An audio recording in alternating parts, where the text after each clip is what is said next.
অটল কুমার গানওয়ালা। এসব হচ্ছে নাকি? আমি জানি আপনারা অনেক বড় মানুষ, আপনারা ঠাকুর দেবতা দিয়ে মজা করতে পারেন, কিন্তু আমি তো গরিব, ছেলেপুলে নেই, ঘর সংসার করি। এসব অনাচারে আমি নেই, আমাকে ছেড়ে দেন। না না ঠাকুর মশাই, দোহাই আপনাদের, পুজো করতে গেলে একাগ্রতা দরকার।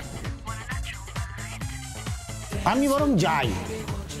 বারণ করে এলাম, তারপরেও এত বড় সাহস! মা আপনি আর যাবেন না মা।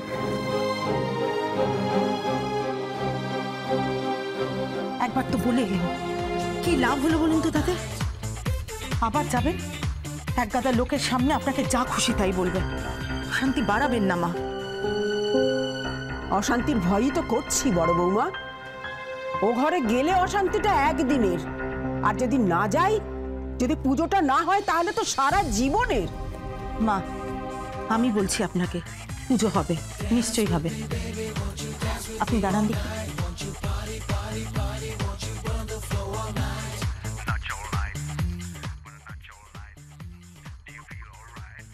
বসুন। ঠাকুর মশাই, আওয়াজ তো কমে গেছে। পুজো ছেড়ে উঠে গিয়ে আমাদের অমঙ্গল হতে দেবেন না।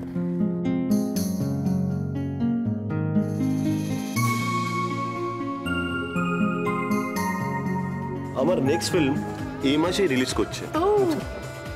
It's a big banner movie. All over ইন্ডিয়াতে 300 থেকে বেশি হলে রিলিজ করছে। 300! মাই গড! মুম্বাইয়ের টপ সিঙ্গার দিয়ে গাইয়েছে। আরে মিস্টার রক্ষিত, আপনি তো যাকে বলে মুম্বাইতে এখন রাজ করছেন, এখানে এই মিস্টার রক্ষিতের নাম শুনুন। বাই দ্য ওয়ে, আমি কিন্তু অ্যাক্ট্রেসদেরকেও চান্স দিতে পারি।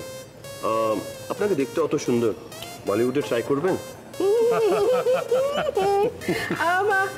Excuse, 1 minute, excuse, 1 minute. Aditi,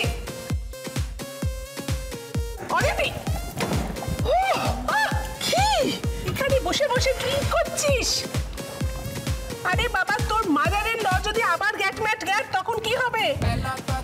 কি আবার হবে? বন্ধ করার ব্যবস্থা নিতে হবে। সেটা কি? কি সেটা? মা ইটস ভেরি সিম্পল মা। সুজনকে ডেকে আনতে হবে। ও ইয়েস! দেখলে না সুজন কিরম ভাবে ওর মায়ের সমস্ত কথাগুলো একেবারে জাস্ট বন্ধ করে দিল। ইয়েস! শোনো মা, আমি যাচ্ছি, আমি সুজনকে ডাকতে যাচ্ছি, বুঝলে?